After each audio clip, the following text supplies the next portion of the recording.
Hey everyone, how's it going? Welcome to the first episode of a new iteration of a show we're going to call Pop Culture 101, and in this series we're going to introduce and break down characters, teams, and more belonging to upcoming and current film and TV franchises. And our goal with this series is to help viewers feel confident with their knowledge about a certain topic that we explore, so they can hopefully better understand and engage with any medium relating to that topic. And in this episode we'll focus on Bloodshot, who is a character from Valiant Entertainment and also appears in the Sony Pictures film called Bloodshot. And if you want to do just a quick, simple introduction on the Bloodshot character, first and foremost, he is identified by his white-gray skin and red circle on his chest. And Bloodshot as a comic book character was published by Valiant Entertainment since the 1990s. And one of the most interesting characters from Valiant's pantheon of heroes, Bloodshot is one of the largest influences across the shared Valiant universe. And since his introduction, Bloodshot's actually become one of the best-selling characters as well for Valiant, with over 7 million comics sold.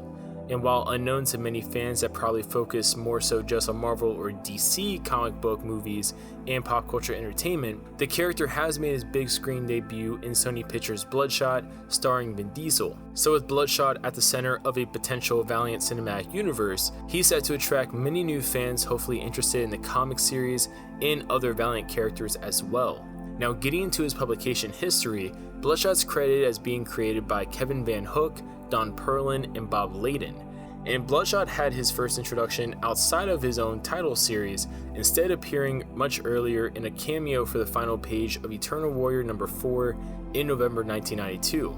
And still in that same month, a week later, he made a full appearance in Ride number 0, which I mentioned earlier with the artist. And from both of those appearances, it was so well received, it was so successful, that the character demand prompted Valiant to actually begin a solo series specifically for the character of Bloodshot. And a few months later, on February 1st, 1993, Bloodshot number 1 was released by Valiant with high levels of anticipation. However, the initial issue, titled Bloodshot number 1, Blood of the Machine, was unfortunately released on the same exact day as DC Comics' infamous The Death of Superman. And despite the competitive release, Bloodshot number 1 was still able to cross over 1 million copies sold and also feature the first chromium comic book cover. And from that moment in 1993, Bloodshot has been relaunched a few different times, and as of March 2020, there are 7 volumes of the comic book series if you want to check it out. The third volume serves as a reboot for the character, and for the purposes of this video, we're just going to focus on his origins. According to the 2012 reboot, multiple individuals have technically become Bloodshot super soldiers. However, they're usually unstable from the procedure and considered failures by the government, limited by technology of earlier decades. That was until a secret government-affiliated organization known as Project Rising Spirit perfected the super soldier process using not only nanite technology, but artificial intelligence. Using that cutting-edge modern technology, Project Rising Spirit was not only able to empower test subjects, but also control their mental and emotional states. And one form of this was by providing the test subject with false memories to constantly manipulate and motivate that said individual.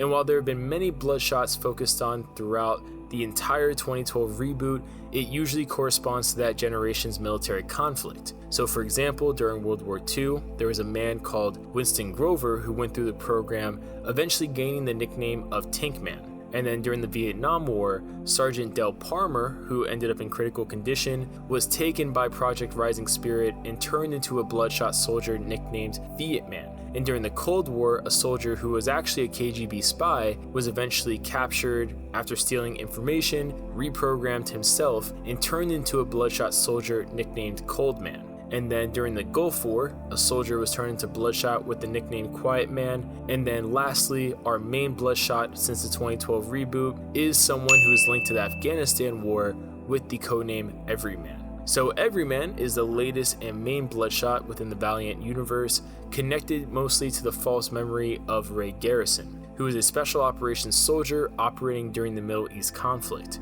And he's had a few different other identities as well, such as Angelo Martelli, which each has a different family dynamic, such as wife with a son, or a daughter, or twins, but each one during implementation has entire backstories, including war buddies, commanding officers, personal friends outside the military, whatever he would need to really believe that was his life. Now, Ray's identity had a strong sense of loyalty and a need to protect his family, which was used as a primary motivator throughout his missions and just in general. And under these false memories, he thought he was enhanced to help serve his country before that mission changed to actually hunting harbingers. Now, these individuals are an offshoot of humanity with psychic abilities ranging from flight to telekinesis to energy manipulation to even telepathy. So essentially they're Valiant's version of Marvel's mutants. And with awareness of the harbingers growing worldwide, so did the perceived threat of them. And during one of the missions to Afghanistan, he thought he was saving an old war buddy, but instead Bloodshot was captured and his nanites were reprogrammed by a scientist that previously had ties to Project Rising Spirit but had since left. And once reprogrammed, Bloodshot no longer had the false memories manipulating him as Ray Garrison. Instead, he had proper control over his sense of self. And from that moment, Bloodshot became focused on discovering the truth about his life and enacting revenge on those responsible for his manipulation. Now, when getting into Bloodshot's abilities and equipment, he actually has a wide range of superhuman abilities due to the roughly over 1 billion nanites within his body, and these essentially make him unstoppable in a conventional sense, since he can withstand bullets, missiles, extreme temperatures, all those things without added protective equipment. And not only is he really durable, but the healing factor he has is probably a signature superhuman ability. And the nanites not only provide that, but also increase his physical abilities such as strength, speed, reflexes, endurance, senses, and Bloodshot also, and this is really interesting to me personally, can release a sonic screech or a synaptic burst which can stun, harm, or even kill nearby targets. And also the nanites allow him the ability to camouflage, which he can do to either be practically invisible or even alter his physical appearance. And the final abilities I thought I would highlight are not only technopathic abilities, which are really limited for the most part, but also the ability to access ultraviolet and infrared spectrums of vision. Now, the nanites through modern comics have been known to communicate with Bloodshot through false memory installed personalities, and they'll primarily communicate with Bloodshot to alert him of health updates, threat warnings, going by the nickname of Goldies. And they require a regular supply of protein to function properly, also with their potential of basically being limitless because they can create, manipulate, destroy matter at subatomic levels. But even without these superhuman abilities provided with the nanites, Bloodshot is a highly trained and experienced combatant. Some of this stems from his fake memories, while others just from his combat background and experience because he was a soldier before becoming Bloodshot,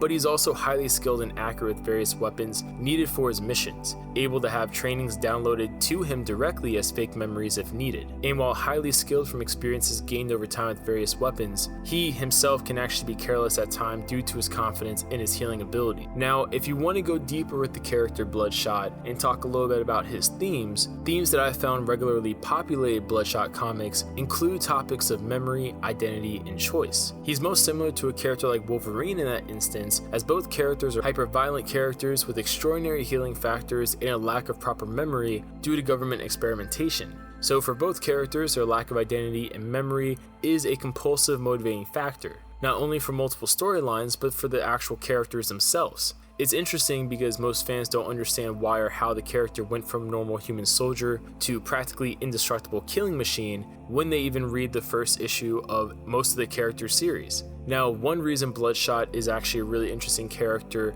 outside of what I mentioned before, is because he allows readers to discover the character by his present actions and reactions instead of a traditional superhero story. So for the character himself, this dynamic I think really heightens whenever Project Rising Spirit or another agency is able to manipulate the nanites within his system. So whenever a false memory is implanted into Bloodshot's personality actually changes accordingly, which I think is really interesting for viewers because we don't really know which one is accurate to who he really is. But also it creates an example of something similar to self-perception theory. And this theory explains that an individual observing their own chosen behavior naturally infers underlying psychological characteristics. Now, also hinted earlier in the 101, the 41st century character Rai from Valiant shares a deep connection with Bloodshot. In the original Rai comics published by Valiant, Rai's appearance was actually inspired by Bloodshot, and certain individuals that carried the Rai mantle received something called the Blood of Heroes, which in reality was just samples of Bloodshot's plasma that still contained nanites. Unfortunately, or fortunately, depending on how you receive it, in the rebooted 2012 Valiant universe, this inspiration isn't as direct as the origins of Rai ended up being drastically different. But that's really it for the character. I hope you guys check him out, and tons of other Valiant characters like Exo Manowar, Divinity's a big favorite of mine. But check it out, let me know what you guys think about it down below, and what character would you guys like to see us, or even team, would you like to see us do next on Pop Culture 101? Leave your comments down below, and we'll see you guys later.